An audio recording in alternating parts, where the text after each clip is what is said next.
This week's challenge, the basement. David and Tiffany built a wine bar and game area swathed in pink adjacent to a comfy home theater.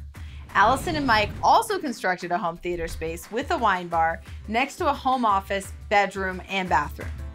Brian and Mika took a huge risk installing an underground bowling alley next to an in-law suite. But Nate and Jeremiah, they took home the win by transforming their basement into a 2-bedroom, income-generating rental unit with direct access to the backyard.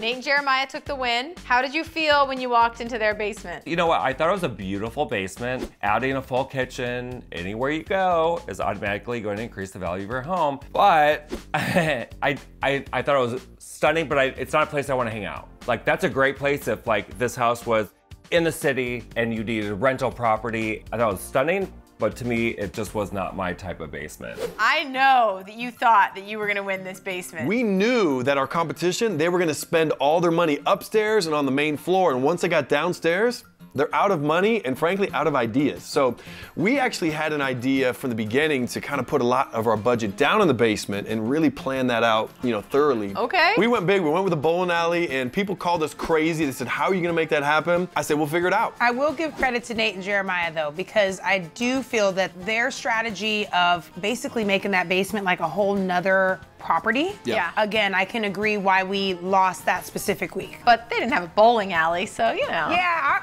at least our renter will have more fun in our basement, you know what I'm saying? They had a movie theater, but we had both because our bowling alley screen came down. Yeah. And you could watch movies on it. I mean, you saw how the basement turned out. It was a blast down there. No, I couldn't agree more. We didn't play it safe at all. We took the biggest risk possible. So I said, Meek, there's no way we lose this week.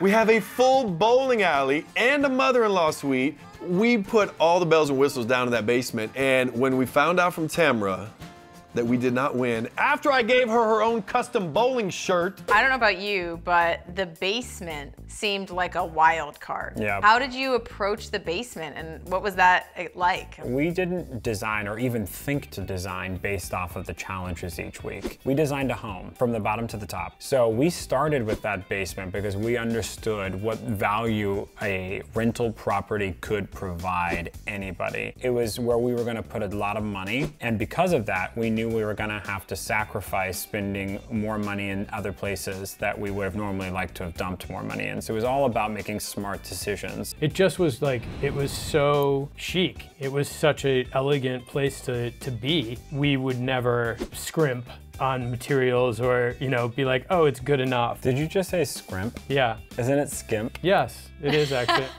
Of all the teams, who was the biggest like joker prankster? David and Tiffany. Yes. Yeah, it was David. That was us. Us?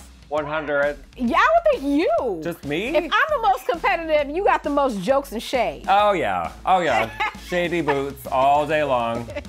It's fun though. It's all in good fun and spirits. I mean, nothing mean about it, but I'll call it like it is. Brian and Mika, we would just like shout stuff out the windows. I love that. He would be like, get off my grass. Meanwhile, it was like a big pile of mud for the first 5 weeks. I got to meet them on season 1 briefly, but then being around them a little bit more on season 2, they're hilarious. Like, I love his sense of humor. I feel like everything that comes out of his mouth, he says it seriously, but it's actually a joke. I'd say they're going fancy and we're going functional with capital F-U-N. This thing's got a flow. What if we name the house Flo? Oh, I just got a text message from Todd. Todd's got your phone number? He's a big old ham. There's no doubt that the biggest prankster was Allison. Just gotta lighten the mood a little bit and just scare the living crap out of people. This is probably my favorite thing. Gift giving. What do you have? Well, we have a gift. It's beautiful. So a little something, because you're alone this week. We got you something that you can probably put in the bedroom. It's gonna be something just, hopefully that helps you. First of all, I In made the this. bedroom? Okay, you know what? What the? Oh, it was! I knew it! I said you would know! I knew you were gonna do that. Yeah. I thought it was real. You're only nice once a season. What is wrong with you? For a second, I was like, maybe they were nice enough to put some money in there. I wanted to do so much more. We had different pranks planned, but like honestly, we worked so damn hard that there wasn't even time to prank people as much as I wanted to. But I know that like the greatest thing in life is laughter. Now I should learn to do these things to be more, I don't know, fun. I don't know if I'm a fun guy at all. You're the most fun ever. Don't you ever say that. You put together a basement that was something else. I want to know where the idea came from. David's tracksuit.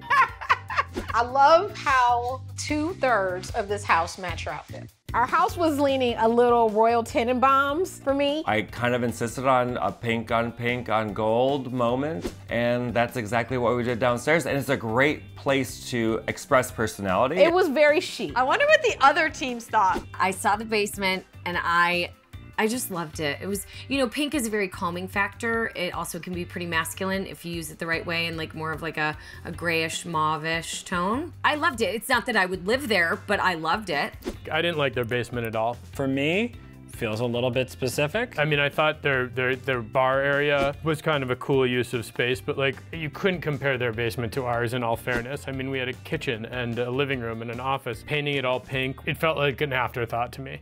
How was it working with Tiffany? Wonderful, perfect. She's an angel. She has got a dark and delicious side, which, you know, I love. She's expressive, she's beautiful, she's honest. Like, I am in love with her more than I ever was before, and I'm so happy to have her in my life as my friend and my Rock the Block 2 partner. Oh my God, you too, Bromstead, you too! Tiffany, I'm sure you see this coming, but what was it like working with David? You know, Be I have honest. to say, I will be honest.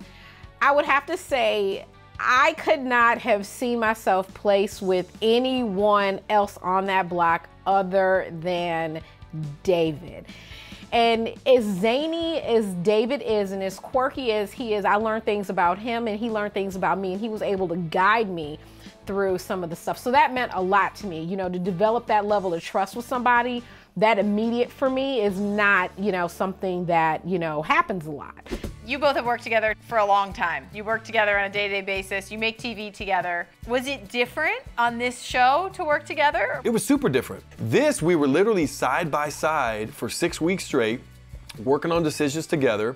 So it was challenging, and you know, there were definitely some tests in our relationships during the 6-week journey, but at the end, you know, I think we just became stronger on the end of it. We can't compete with each other. Like, Yeah. we got to remember that we are on the same team, and if we can remember that, we are gonna conquer. But if Unstoppable. the minute you start trying to compete with each other, like do this, do that, you're done. You guys spent every waking moment with each other.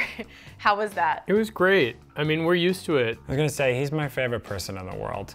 So that part is never difficult for us. You know, we love creating together, whether it's a family or for the show. And we trust each other. We've gotten very good at listening to one another. After being married for as long as we have, I wouldn't want to do it with anybody else. Me too. Even though he's so annoying. And so is he. I'm not really that annoying.